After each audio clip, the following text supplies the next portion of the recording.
सिर रच रच बांधत पाग, सो सिर चुंच सवारें काग। इस तन धन को क्या गरबैया, राम नाम काहे न दृढ़िया। रहाओ कहत कबीर, सुनो मन मेरे, यही हवाल होएंगे तेरे। वाहिगुरु जी का खालसा, वाहिगुरु जी की फतेह। भगत कबीर जी की रसना तो उचारण कीते हुए दो पदे शब्दां विच ਇਹ ਸਭ ਤੋਂ ਅਖੀਰਲਾ ਸ਼ਬਦ ਹੈ। ਸ਼ਬਦ ਅੰਦਰ ਭਗਤ ਜੀ ਨੇ ਪ੍ਰਾਣੀ ਮਾਤਰ ਨੂੰ, ਮੈਨੂੰ, ਤੁਹਾਨੂੰ ਸਭ ਨੂੰ ਇਹ ਸਿੱਖਿਆ ਦਿੱਤੀ ਹੈ ਭਾਈ, ਇਸ ਤਨ ਅਤੇ ਤਨ ਦਾ ਕੀ ਹੰਕਾਰ ਕਰਦੇ ਹੋ। ਭਾਵ ਇਸ ਦਾ ਕਦੇ ਭੁੱਲ ਕੇ ਵੀ ਅਹੰਕਾਰ ਨਾ ਕਰੋ। ਪਰ ਦੇਖਣ ਵਿੱਚ ਆਉਂਦਾ ਹੈ ਕਿ ਲੋਕ ਜੇ ਕਿਸੇ ਦਾ ਤਨ ਸੋਹਣਾ ਹੋਵੇ, ਬਲ ਵਾਲਾ ਹੋਵੇ, ਉਹ ਇਹਦੇ ਤੇ ਅਪਮਾਨ ਕਰਨੋਂ ਨਹੀਂ ਲੈਂਦਾ। ਆਪਣੀ ਸੁੰਦਰਤਾ ਦਾ ਵੀ ਮਾਣ ਕਰਦਾ ਹੈ, ਆਪਣੇ ਬਲ ਦਾ ਵੀ ਮਾਣ ਕਰਦਾ। ਫਿਰ ਜੇ ਕਿਸੇ ਕੋਲ 4 ਪੈਸੇ ਹੋਣ, 4 ਕਿੱਲੇ ਜ਼ਮੀਨ ਹੋਵੇ, ਉਹ ਵੀ ਆਪਣਾ ਅਹੰਕਾਰ ਪ੍ਰਗਟ ਕੀਤੇ ਬਿਨਾਂ ਨਹੀਂ ਲੈਂਦਾ। ਪਰ ਜਿਹੜੇ ਮਹਾਂਪੁਰਖ ਨੇ ਉਹ ਸਾਨੂੰ ਚੰਗੀ ਮੱਤ ਦਿੰਦੇ ਤੇ ਫਰਮਾਉਂਦੇ ਹਨ, ਕਹਾ ਨਰ ਗਰਬਸ ਥੋਰੀ ਬਾਤ, ਮਨ ਦਾ ਸਨਾਜ ਟਕਾ 4 ਗਾਂਠੀ, ਐਂਡੋ ਟੇਂਡੋ ਜਾਤ। ਆਖਿਆ ਜੇ ਕਿਸੇ ਕੋਲ 4 ਮਣ ਦਾਣੇ ਹੋ ਜਾਣ, ਜੇ 10 ਟਕੇ ਉਹਦੀ ਗੰਢ ਵਿੱਚ ਹੋ ਜਾਣ, ਆਕੜ ਆਕੜ ਕੇ ਤੁਰਦਾ ਔਰ ਦੂਜਿਆਂ ਨੂੰ ਸੁਣਾਉਂਦਾ ਫਿਰਦਾ, ਮੈਂ ਤੁਹਾਨੂੰ ਕੀ ਸਮਝਦਾ, ਤੁਹਾਡੇ ਵਰਗਿਆਂ ਨੂੰ ਤੇ ਮੈਂ ਮੁੱਲ ਖਰੀਦ ਲੈਂਦਾ, ਤੁਹਾਡੇ ਵਰਗੇ ਤੇ ਮੇਰੇ ਘਰ ਪਸ਼ੂਆਂ ਨੂੰ ਪੱਠੇ ਪਾਉਂਦੇ ਨੇ।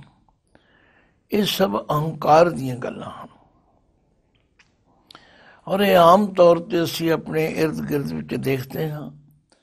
ਕਈ ਵਾਰੀ ਸਾਡੇ ਮੂੰਹੋਂ ਵੀ ਇਹੋ ਜਿਹੇ ਅਹੰਕਾਰ ਭਰੇ ਬੋਲ ਨਿਕਲਦੇ ਨੇ। ਪਰ ਮਹਾਰਾਜ ਕਹਿੰਦੇ ਨੇ, ਨਾ ਕੋ ਲੈ ਆਇਓ ਇਹ ਧਨ, ਨਾ ਕੋ ਲੈ ਜਾਤ। ਨਾ ਤਾਂ ਇਹ ਧਨ ਲੈ ਕੇ ਕੋਈ ਆਇਆ ਹੈ ਤੇ ਨਾ ਕੋਈ ਲੈ ਕੇ ਜਾਏਗਾ। ਇੱਥੇ ਤਾਂ ਨਾਂਗੇ ਆਵਣ ਨਾਂਗੇ ਜਾਣਾ, ਕੋਈ ਨਾ ਰਹਿ ਰਾਜਾ ਰਾਣਾ। ਨਾ ਕੋਈ ਰਾਜਾ, ਨਾ ਕੋਈ ਰਾਣਾ, ਨਾ ਕੋਈ ਰੰਗ, ਕੋਈ ਵੀ ਨਹੀਂ। ਇੱਥੇ ਤਾਂ ਸਾਰੀ ਦੁਨੀਆ ਨੇ ਤੁਰ ਜਾਣਾ। ਉਹ ਲੋਕ ਵੀ ਚਲੇ ਗਏ ਜਿਨ੍ਹਾਂ ਨੇ ਲੱਖਾਂ ਕਰੋੜਾਂ ਇਕੱਠੇ ਕੀਤੇ। ਇਸ ਲਈ ਭਗਤ ਜੀ ਬੜੀ ਕਿਰਪਾ ਕਰਦੇ, ਕਹਿੰਦੇ ਇਸ ਤਨ ਧਨ ਕੋ ਕਿਆ ਗਰਬਈਆ। ਆਖਰੀ ਅਰਥ ਕੋਈ ਬਹੁਤੇ ਔਖੇ ਨਹੀਂ ਹੈ, ਪਰ ਮਨ ਨੂੰ ਸਮਝਾਉਣਾ ਬੜਾ ਔਖਾ। ਇਹ ਜਿਹੜੇ ਮਹਾਂਪੁਰਖਾਂ ਦੇ ਬੋਲ ਹਨ, ਇਹ ਸਾਨੂੰ ਸੁੱਤਿਆਂ ਨੂੰ ਜਗਾਉਂਦੇ ਹਨ। ਨਾ ਭਾਈ ਇਸ ਤਨ ਦਾ ਅਹੰਕਾਰ ਨਾ ਕਰੋ। ਇੱਥੇ ਬੜੇ ਬੜੇ ਲੋਕ ਆਏ, ਉਹਨਾਂ ਵੱਲ ਵੇਖ ਲਓ ਤੁਸੀਂ। ਗਹਿਰੀ ਕਰਕੇ ਨੀਮ ਖੁਦਾਈ, ਉੱਪਰ ਮੰਡਪ ਛਾਏ। ਮਾਰ ਕੰਡੇ ਤੇ ਕੋ ਅਧਕਾਈ, ਜਿਨ ਤ੍ਰਿਣ ਧਰ ਮੂੰਡ ਬੁਲਾਏ। ਦੋਵੇਂ ਤਰ੍ਹਾਂ ਦੀਆਂ ਮਿਸਾਲਾਂ ਦਿੱਤੀਆਂ ਹਨ। ਆਖਿਆ ਉਹ ਲੋਕ ਜਿਨ੍ਹਾਂ ਨੇ ਬਹੁਤ ਡੂੰਘੀਆਂ ਨੀਹਾਂ ਪੱਟੀਆਂ, ਜਿਨ੍ਹਾਂ ਨੇ ਬਹੁਤ ਮਹਿਲ ਮਾੜੀਆਂ ਉੱਚੇ ਚਵਾਰੇ ਤੇ ਅਟਾਰੀਆਂ ਬਣਾਈ। ਔਰ ਇੱਥੇ ਉਹ ਤਿਆਗੀ ਵੀ ਆਏ ਜਿਨ੍ਹਾਂ ਨੇ ਹਜ਼ਾਰਾਂ ਬਰਸ ਦੀ ਉਮਰ ਬਤੀਤ ਕਰ ਦਿੱਤੀ, ਪਰ ਕੋਈ ਛਪਰੀ ਨਹੀਂ ਬਣਾਈ। ਸਰੀਰ ਕਰਕੇ ਉਹ ਵੀ ਚਲੇ। ਗਹਿਰੀ ਕਰਕੇ ਨੀਮ ਖੁਦਾਈ, ऊपर मंडप छाए। मारकंडे ते को अधिकाई, जिन तृण धर मूंड बलाए। हमरो करता राम स्नेही, काहे रे नर गर्भ करत हो। बिन सजाए झूठी देही, मेरी मेरी कैरों करते। दुर्योधन से भाई, 12 योजन छतर चले था। देही गिरजन खाई, सर्व सोइन की लंका होती। रावण ते अधकाई, कहाँ भयो दर बांधे हाथी। खिन में पही पराई। ये सारियां गल्लां सानू समझाउण वास्ते कहियां। आख्या जिहड़ा काम करन वाला वो तुसी करते नहीं। याद रखो रहन न पावे सुर नर देवा। ऊठ सिधारे कर मुन जन सेवा। जीवत पेखे जिनी हर हर ध्याया। साध संग तिनी दर्शन पाया। बादशाह शाह व्यापारी मरना। जो दिसै सो कर लै खरना। कूड़े मोर लपट लपटाना। छोड़ चलिया तां फिर पछताना। आख्या अरदास करया करो कृपा निधान। नानक को करो दात। नाम तेरा जपी दिन रात। हे वाहिगुरु, हे किरपा दे खजाने, साडी ਝੋਲੀ ਵਿੱਚ ਇਹ ਦਾਤ ਪਾਓ। ਅਸੀਂ ਇਹਨਾਂ ਤੁਹਾਡੀਆਂ ਦਿੱਤੀਆਂ ਦਾਤਾਂ ਨੂੰ ਪ੍ਰਾਪਤ ਕਰਕੇ ਤੁਹਾਡਾ ਸ਼ੁਕਰਾਨਾ ਕਰ ਸਕੀ। ਕਦੇ ਅਹੰਕਾਰੀ ਨਾ ਬਣੀ, ਪਰ ਸਾਧ ਸੰਗਤ ਇਹਨਾਂ ਅੱਖਾਂ ਨਾਲ ਦੇਖੀਦਾ ਹੈ, ਕੰਨਾਂ ਨਾਲ ਸੁਣੀਦਾ ਹੈ। ਲੋਕ ਦੂਜਿਆਂ ਨੂੰ ਟਿੱਚ ਸਮਝਦੇ, ਰਿਸ਼ਤੇਦਾਰਾਂ ਨੂੰ, ਸ਼ਰੀਕਾਂ ਨੂੰ, ਭਰਾਵਾਂ ਨੂੰ। ਜਿਹਦੇ ਕੋਲ 4 ਪੈਸੇ ਨਹੀਂ ਹੈਗੇ ਉਹਨੂੰ ਬੜੀ ਨਫ਼ਰਤ ਕਰਦੇ। ਭਗਤ ਕਬੀਰ ਜੀ ਦੀ ਬਾਣੀ ਵਿੱਚ ਲਿਖਿਆ, ਜੋ ਸਰ ਧਨ ਨਿਰਧਨ ਕਹਿ ਜਾਏ। ਦਿਆ ਆਦਰ ਲਿਆ ਬੁਲਾਏ। ਸਰਧਨ ਦਾ ਮਤਲਬ ਹੈ ਪੈਸੇ ਵਾਲਾ। ਜੇ ਕਿਸੇ ਗਰੀਬ ਦੇ ਘਰ ਚਲਾ ਜਾਂਦਾ ਉਹ ਬੜਾ ਉੱਠ ਕੇ ਸਤਿਕਾਰ ਕਰਦਾ। ਆਂਦਾ ਅੱਜ ਕੀੜੀ ਕਰਨ ਰਹਿਣ ਆ ਗਏ ਨੇ, ਅੱਜ ਤੁਸੀਂ ਮੇਰੇ ਘਰ ਚਰਨ ਪਾਏ। ਕਈ ਤਰ੍ਹਾਂ ਦਾ ਆਦਰ ਕਰਦਾ। ਕਹਿੰਦਾ ਮੈਨੂੰ ਬਿਠਾਉਣ ਲਈ ਜਗ੍ਹਾ ਨਹੀਂ ਲੱਭ ਰਹੀ। ਜੋ ਸਰਧਨ ਨਿਰਧਨ ਕਹਿ ਜਾਏ। ਦਿਆ ਆਦਰ ਲਿਆ ਬੁਲਾਏ। जो निर्धन सरधन कह जाए। आगे बैठा पीठ फिराए। निर्धन सरधन दोनों भाई। प्रभु की कला न मेटी जाई। देखो कैसी तस्वीर खिंची है। कई बार तुहाडे नाल मेरे नाल इस तरह वापरिया होवेगा। जे अमीर किसी गरीब के घर जाता है अगला कितना सत्कार करता, पर जे गरीब चला जाए भावें वो बाहर खड़ा बाजा मारता रहे। अमीर बंदा अंकारी गल नहीं सुनता। जे बोलेगा हाँ दस की कहना की कन खाते ने, अबड़े तो गल नहीं करके राजे। पर गुरबाणी सानू प्रेरती है भाई इत्थे उस परमात्मा की दात है। किसी को 4 पैसे वध ने, किसी को 4 घट। इस तन धन को क्या गर भैया। ਇਸ ਤਨ ਦਾ ਮਾਣ ਨਾ ਕਰੋ, ਇਸ ਤਨ ਦਾ ਕਦੇ ਵੀ ਅਹੰਕਾਰ ਨਾ ਕਰੋ।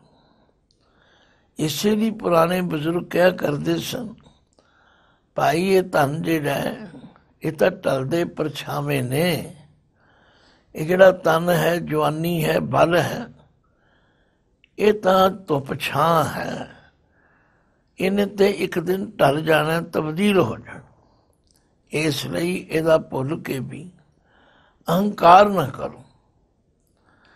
ਜੋ ਪਰਮਾਤਮਾ ਨੇ ਦਿੱਤਾ ਉਹਦਾ ਸ਼ੁਕਰਾਨਾ ਕਰੋ। ਤੇ ਸ਼ੁਕਰਾਨਾ ਕਰਨ ਦਾ ਤਰੀਕਾ ਕੀ ਹੈ? ਰਾਮ ਨਾਮ ਜਪੋ, ਉਸ ਵਾਹਿਗੁਰੂ ਦਾ ਸ਼ੁਕਰ ਕਰੋ। ਗੁਰੂ ਅਰਜਨ ਦੇਵ ਪਾਤਸ਼ਾਹ ਤੇ ਫਰਮਾਉਂਦੇ, ਸੁਖੀ ਬਸੈ ਮਸਕੀਨੀਆ ਆਪ ਨਿਵਾਰ ਤਰੇ। ਉਹ ਸਦਾ ਸੁਖੀ ਰਹਿੰਦਾ। ਜਿਹੜਾ ਮਸਕੀਨ ਬੰਦਾ ਨਿਮਰਤਾ ਵਿੱਚ ਰਹਿਣ ਵਾਲਾ ਹੈ, ਨਿਰਅਹੰਕਾਰ, ਜਿਹੜਾ ਆਪਣੇ ਅੰਦਰੋਂ ਅਹੰਕਾਰ ਨੂੰ ਛੱਡ ਕੇ ਹਮੇਸ਼ਾ ਤਰੇ ਭਾਵ ਨਿਮਰਤਾ ਵਿੱਚ ਰਹਿੰਦਾ। ਸੁਖੀ ਬਸੈ ਮਸਕੀਨੀਆ ਆਪ ਨਿਵਾਰ ਤਰੇ। ਬੜੇ ਬੜੇ ਅਹੰਕਾਰੀਆ ਨਾਨਕ ਗਰਭ ਘਰੇ। ਆਖਿਆ ਵੱਡੇ ਵੱਡੇ ਅਹੰਕਾਰੀ, ਅਹੰਕਾਰ ਕਰਨ ਵਾਲੇ ਗਰਭ ਗਲੇ। ਗਰਭ ਦੇ ਬੱਬੇ ਨੂੰ ਸਿਆਰੀ ਹੈ। ਅਹੰਕਾਰ ਵਿੱਚ ਹੀ ਗਲ ਗਏ, ਅਹੰਕਾਰ ਵਿੱਚ ਹੀ ਮਰ ਗਏ ਨੇ। ਇਸ ਲਈ ਮੇਰੀ ਤੁਸੀਂ ਸਲਾਹ ਮੰਨੋ, ਇਸ ਤਨ ਧਨ ਕੋ ਕਿਆ ਗਰਬਈਆ, ਇਹਦਾ ਕਦੇ ਅਹੰਕਾਰ ਨਾ ਕਰੋ। ਇਸ ਤਨ ਕਰਕੇ ਜਾਂ ਤਨ ਕਰਕੇ ਕਿਸੇ ਨੂੰ ਨੀਵਾਂ ਨਾ ਕਹੋ। ਰਾਮ ਨਾਮ ਕਾਹੇ ਨ ਦ੍ਰਿੜੀਆ। ਜਿੰਨਾ ਸਮਾਂ ਅਹੰਕਾਰ ਕਰਨ ਤੇ ਲਾਉਂਦੇ ਹੋ, ਜਿੰਨਾ ਸਮਾਂ ਲੋਕਾਂ ਦੇ ਦਿਲ ਦੁਖਾਉਣ ਤੇ ਲਾਉਂਦੇ ਹੋ, ਉਹਨਾਂ ਸਮਾਂ ਉਸ ਰਾਮ ਦੇ ਨਾਮ ਨੂੰ ਦ੍ਰਿੜ ਕਰਿਆ ਕਰੋ, ਉਹਦਾ ਸ਼ੁਕਰਾਨਾ ਕਰਿਆ ਕਰੋ। ਲੋਕਾਂ ਨੇ ਠੀਕ ਕਿਹਾ, ਸਿਆਣਿਆਂ ਨੇ, ਬਈ ਇਹ ਮਾਇਆ ਦੀ ਤੇ ਇਹ ਖੇਡ ਹੈ। ਮਾਇਆ ਕੀ ਸ਼ੋਭਾ ਚਾਰ ਦਿਹਾੜੇ, ਜਾਂਦੀ ਬਿਲਮ ਨਾ ਹੋਏ। ਇਹਦੇ ਜਾਂਦਿਆਂ ਪਤਾ ਨਹੀਂ ਲੱਗਦਾ ਇਹ ਕਦੋਂ ਸਾਥ ਛੱਡ ਜਾਂਦੀ। ਭਗਤਾਂ ਨੇ, ਮਹਾਂਪੁਰਖਾਂ ਨੇ ਬਾਣੀ ਵਿੱਚ ਬੜਾ ਕੁਝ ਸਮਝਾਇਆ। ਆਖਿਆ ਸਰਪਨੀ ਤੇ ਉਪਰ ਨਹੀਂ ਬਲੀਆ, ਜਿਨ ਬ੍ਰਹਮਾ ਵਿਸ਼ਨ ਮਹਾਦੇਵ ਛਲੀਆ। ਇਹਦੇ ਤੋਂ ਵੱਡਾ ਬਲਵਾਨ ਕੋਈ ਨਹੀਂ ਜੀ। ਇਹਨੇ ਬ੍ਰਹਮਾ ਵਰਗੇ, ਵਿਸ਼ਨੂੰ ਵਰਗੇ, ਸ਼ਿਵ ਜੀ ਵਰਗੇ ਸਭ ਛੱਲੇ। ਤੁਸੀਂ ਅਸੀਂ ਕਿਹੜੇ ਬਾਗ ਦੀ ਮੂਲੀ। ਜਿਨ ਕੀਨੇ ਵਸ ਆਪਣੇ ਤ੍ਰੈ ਗੁਣ, ਪਵਨ ਚਤਰ ਸੰਸਾਰਾ। ਜਗ ਇਸ਼ਨਾਨ ਤਾਪ ਥਾਨ ਖੰਡੇ, ਕਿਆ ਇਹ ਜੰਤ ਵਿਚਾਰਾ। ਇਹ ਜੀਵ ਕਿਹੜੇ ਬਾਗ ਦੀ ਮੂਲੀ। ਇਸ ਮਾਇਆ ਦੇ ਸਾਹਮਣੇ ਕੋਈ ਨਹੀਂ ਠਹਿਰਿਆ। ਫੇਰ ਕਿਵੇਂ ਕਰੀਏ? ਗੁਰੂ ਮਹਾਰਾਜ ਕਹਿੰਦੇ ਨੇ, ਪ੍ਰਭ ਕੀ ਓਟ ਗਹੀ ਤੋ ਛੂਟੋ। ਪਰਮਾਤਮਾ ਦੀ ਸ਼ਰਨ ਲੈ ਲਓ। ਜੇ ਕੋਈ ਕਵੇ ਵੀ ਤੁਹਾਡੇ ਕੋਲ 4 ਪੈਸੇ ਨੇ, ਆਖੋ ਦੀ ਕਿਰਪਾ। ਜੇ ਕੋਈ ਕਵੇ ਤੁਸੀਂ ਬੜੇ ਖੂਬਸੂਰਤ ਹੋ, ਬੜੇ ਸੁੰਦਰ ਹੋ, ਬੜੇ ਬਲ ਵਾਲੇ ਹੋ, ਆਖੋ ਭਾਈ ਉਹਦੀ ਕਿਰਪਾ।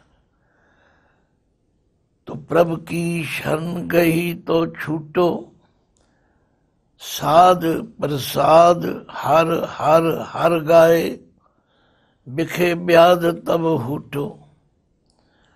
माया होनी कोई माड़ी करनी, पर माया आने नाल बंदा विकारी हो जाता, हंकारी हो जाता।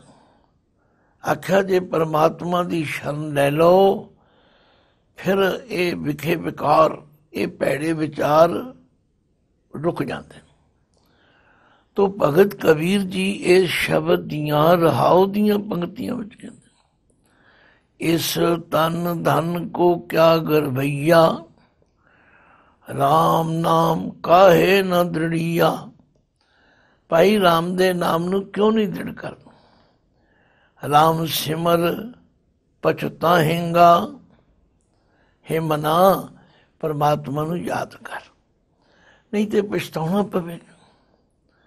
ਜੇ ਤੂੰ ਨਾਮ ਨਹੀਂ ਜਪਿਆ, ਸਿਮਰਨ ਭਜਨ ਦਇਆ ਨਹੀਂ ਕੀਨੀ, ਤਉ ਮੁਖ ਚੋਟਾਂ ਖਾਏਂਗਾ। ਆਖਿਆ ਇਸ ਤਨ ਦਾ ਕਦੇ ਗਰਭ ਨਾ ਕਰੋ। ਇਹ ਤਾਂ ਜਿਵੇਂ ਕਾਗਜ਼ ਪਾਣੀ ਦੀ ਬੂੰਦ ਪੈਣ ਨਾਲ ਗਲ ਜਾਂਦਾ, ਇਵੇਂ ਸਰੀਰ ਨੇ ਇੱਕ ਦਿਨ ਗਲ ਜਾਣਾ। ਇਹੀ ਬਲ ਵਾਲਾ ਸਰੀਰ ਕਦੇ ਦੂਜਿਆਂ ਦੇ ਆਸਰੇ ਹੋ ਜਾਏਗਾ।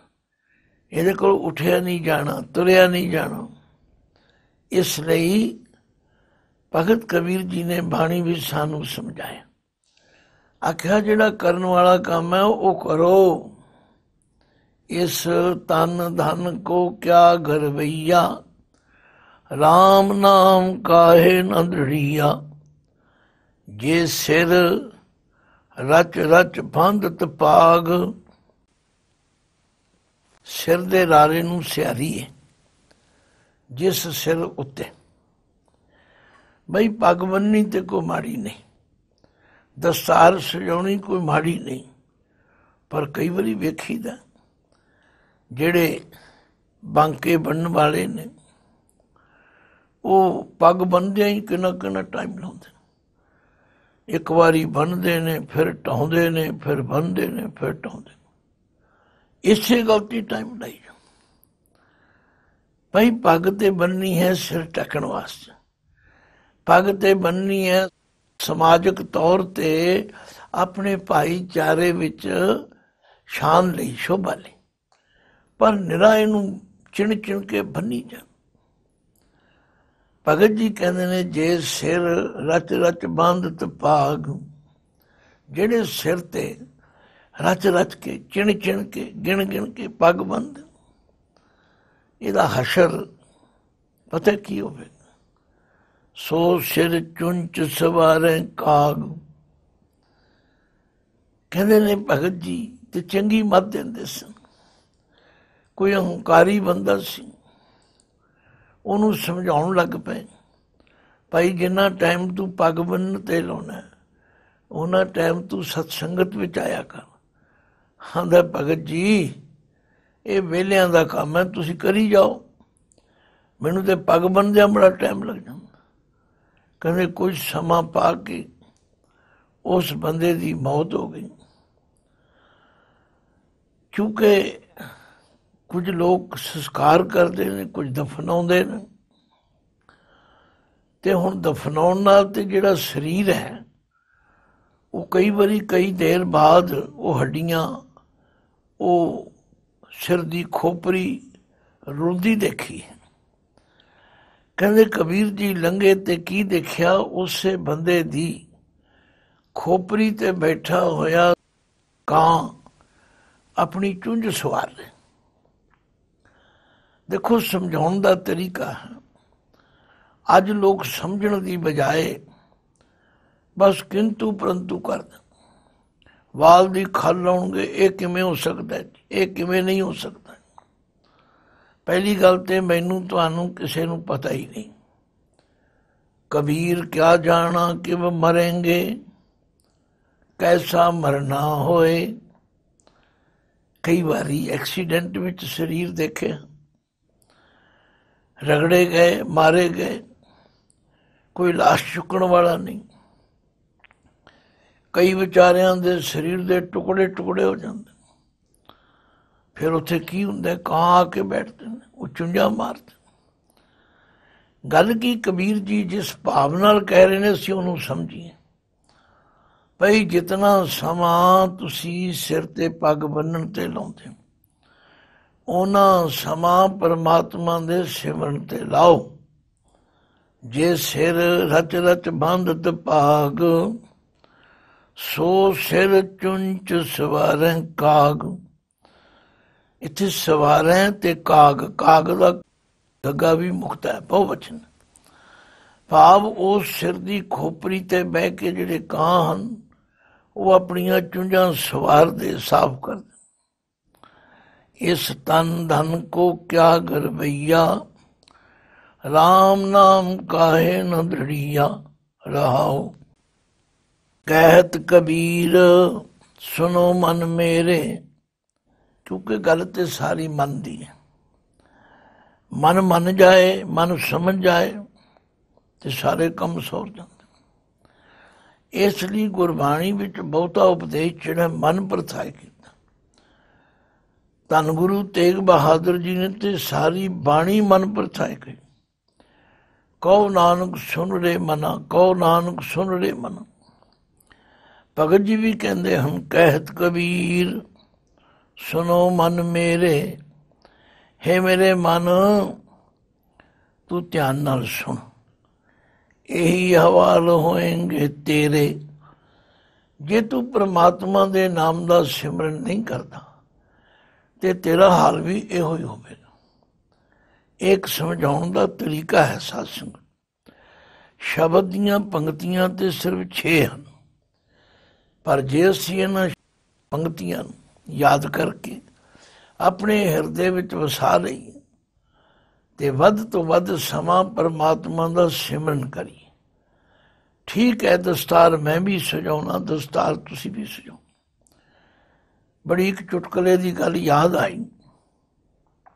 कहंदे अकबर बादशाह का दरबार लगा सी ते उहदे वजीरां विच 9 रत्नां विच बीरबल भी सी।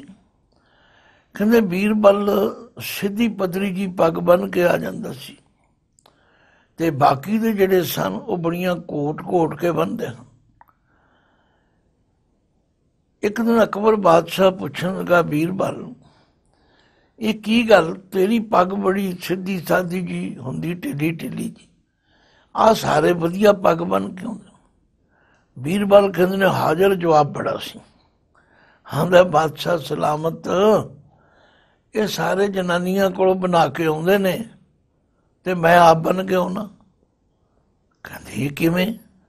कहंदे इन्हां नूं आखो भी लाउण पग्गां ते बन्नण ते मैं भी ला के बन देंगा। हुण अकबर बादशाह ने कह दिता, वो हुण सारे शीशे लभण ते शीशे उत्ते है नहीं ते बीरबल ने फिर उसे तरह वरेट लई। मतलब जिहड़े लोग निरीआं सजावटां दे फसे रहंदे, भाई दस्तार मैं भी सजाउणा, दस्तार तुसीं भी सजाओ, मैनूं ते 2 ਤੋਂ 2.5 मिनट लगदे ने। ते जिहड़े नौजवान मुंडे मैं देखिया बस खोली जाणगे, बन्नी जाणगे, बन्नी जाणगे, खोली जाणगे, आ पेज नहीं ठीक आया, ओ पेज नहीं ठीक। तो भगत जी कहते ने याद रखो कहत कबीर सुनो मन मेरे, यही हवाल होएंगे तेरे। भाई बस्तर पाओ, बस्तर तां शरीर ढकण वास्ते पाउणे ने, दस्तार तां एक मर्यादा है साडी, पर इहदे ते निरा टाइम लोई जाना ये कोई अच्छी बात नहीं। उन्हां समां परमेश्वर का सिमरन करो ते कदे अहंकार न करो। ये है शब्द का निचोड़। शब्द के अखीर ते एक जोड़ आया। कई लोग उसनूं कहंदे पढ़ो पाठ का हिस्सा है, पर नहीं ये जानकारी है। गोवड़ी ग्वारेरी के पदे 35, क्योंकि 2 तो बाद 35 आया ते दसना जरूरी है कि 35 का की मतलब है। हुण तੀਕਰ इस सारे संग्रह विच 4 बंदा वाले 14 शब्द आए, 5 बंदा वाले 2 शब्द ने, 3 बंदा वाले 4 तुकिए 2 शब्द ने, 3 बंदा वाले 15 शब्द ने ते 2 बंदा वाले 2 शब्द ने। इन्हां सारियां दा जोड़ 35 है। तो गुरु महाराज ने बड़ी सफल संपादना की है तां जो इहदे विच कोई किसी तरह की मिलावट ना कर सके। वाहिगुरु जी का खालसा, वाहिगुरु जी की फतेह।